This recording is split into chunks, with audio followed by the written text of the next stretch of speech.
Welcome back to the Division 2. We have just finished State of the Game for the week, and personally, I know a lot of you are going to disagree, but I think that the changes coming to the gear system, what the devs are calling Gear 2.0, is actually going to be an incredibly positive change, and it's about time. The game's almost been out for a year. I mean, by the time we see this stuff, it's probably going to be after the 1 year anniversary for this game. But we'll start with one of the priority alerts. Invisible walls are still being looked at. Hopefully they'll have it sorted by TU7, which I'm not 100% sure. I believe it is going to be releasing alongside Episode 3. And then Episode 3 is set to drop in February. This Gear 2.0 update isn't going to come until way after that because, I'm guessing when they say after Episode 3, it's going to be around April, maybe even May. Possibly later into the year, we don't know yet because they said it's very early on, but they've got some of the stuff work in progress. To me, it's looking amazing so far because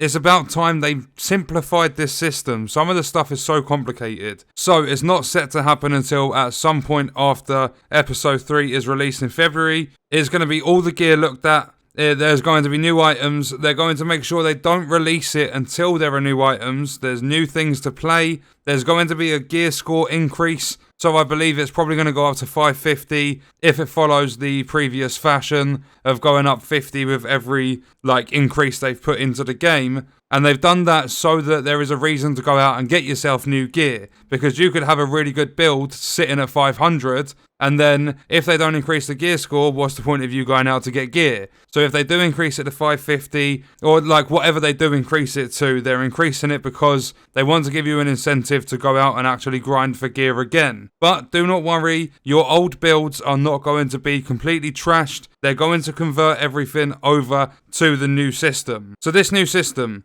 all stats can roll at max percentage. So say you get a chest, it's got weapon damage and crit chance. Both of those can actually roll at max percentage. The budget system has gone. They are removing talent requirements, so patience where you need 6 blues, that's going to be wiped. They are going to be putting bars under the attributes, and it's going to be a bar to show you how close you are to a god roll for that stat. There's also going to be a new thing in the game so that before you've ever had a gear piece like it, you can actually see what the max stats are. So there's no need for spreadsheets and stuff like that anymore. There's going to be a lot less talents on gear to make builds more powerful. And when I say that, the only items that are going to roll with talents are going to be your chest and your backpack. Masks, gloves, knee pads and holsters will no longer roll with talents. So patience on the knee pads, gone. It's also going to work exactly the same on guns as it does on gear. So if you find yourself a military P416, you're going to have a little bar underneath the damage. And if it's not full, it's not a god roll. If it is full, it's going to shine, there's going to be an orange glow going through it, so you know it's a god roll. But when that bar is full, that means it's a god roll. They're still keeping it to 1 recalibration, so they're not changing the cap on that, but there are going to be new talents coming into the game, and some of these seem pretty cool. So the ones that I saw were leadership. Performing a cover-to-cover grants 20% of your armor as bonus armor to you and all allies for 10 seconds. Then it's got a 10-second cooldown. Another one is companion. While you are within 5 meters of an ally or skill, total weapon damage is increased by 15%. Then there was another one, Empathic Resolve, or Empathic Resolve, however you say that word. When you repair an ally, increases their total weapon and skill damage by 20% for 10 seconds, 5% if you're doing it to yourself. When they say repaired, the difference between healing and repairing is you heal your health, you repair your armor. So once you've given armor back to your ally, that's when the weapon and skill damage will take place. There's also another talent which seems pretty cool, but it's an incredibly risky one at the same time. It is going to be called Glass Cannon. All damage you deal is amplified by 25%. So you get 25% bonus damage on anything you use, but all damage you take is amplified by 50. So if you're going to take 10k damage as a hit off an enemy, you will instead take 15,000. Whereas if you're going to deal 10,000, instead you'll deal 12.5. So it's going to be beneficial, but at the same time risky. There are going to be new attributes as well, like you're going to have armor regen, weapon handling and repair skills. Mods from now on will only roll 1 stat. So if you have a mod that's got 2% headshot damage, 1% weapon damage, that's no longer going to be a thing. It will only roll, say, 2% weapon damage. So you're going to have like it's going to be easier to manage your inventory. So you'll have your crit chance mods, you will have your weapon damage mods.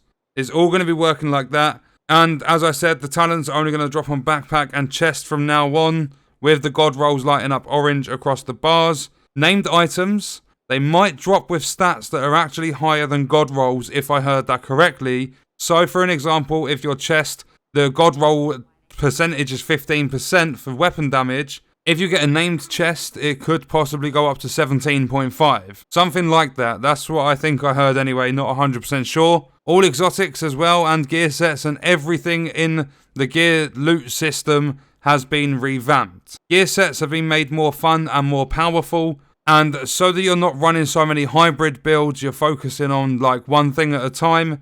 The chest and the back are going to have enhancing talents. Because you only need a 4-piece to get all of the buffs from a gear set, they don't want everyone running mask, holster, knee pads and gloves. They want to try and get players to run 6 pieces so that it's not a hybrid. And how they've done that is, as an example, on the hardwired gear set, when you've got the 4-piece, you'll get feedback loop. Whenever you use or cancel a skill, your other skill is automatically refreshed and increases total skill damage and repair by 10% for 20 seconds. This can occur at most once per 20 seconds.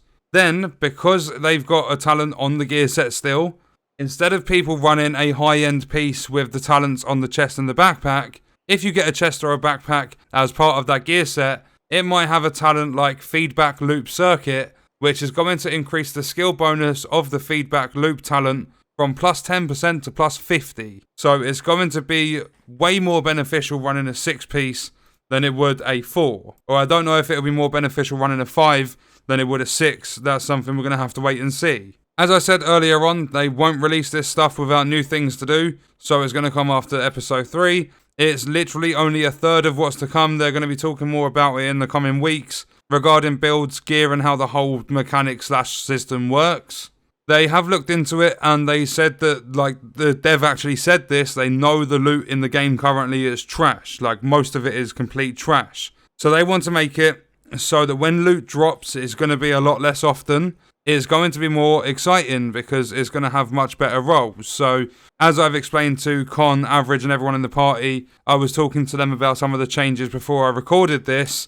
If you run through a mission and you're right now in the game as it is currently, you'll get 20 item drops that have all got terrible rolls. Instead of it working like that, you're not guaranteed god rolls every time, otherwise it'd be pointless having a loot system. But instead you'll get like 12 item drops that will have much better rolls than what you would have if it was where the game is currently now. So less drops during missions and things, better rolls actually coming on those items. Optimization, so any form of an optimization station or anything like that isn't on the cards at the moment. I'm going to quickly go through what was spoken about in the dev Q&A, because the last thing is a complete, I'm baffled. To hear it for the first time is a big change coming to the game. But the dev Q&A, there were literally 2 questions. There will be more named stuff in the future. And a lot of people have been moaning that the nest control point, I'm not sure where it is on the map, allies never ever come to help out. It actually happens everywhere on the map at certain times. And the allies might not assist because there needs to be a control point nearby that's available. So no attack incoming or outgoing from that control point. And the dev said the range is about 1 kilometer. And that's because the whole NPC system in the open world is fully simulated. The nest is just really badly positioned next to other control points and stuff. And then the final thing, which is a complete, shock. Damage to elites is completely gone. There will be no such thing anymore as DTE. They are literally doing it so damage is going to be damage. You're going to be focusing more on your weapon damage and your build damage output instead of focusing on weapon damage and then damage to elites as a bonus.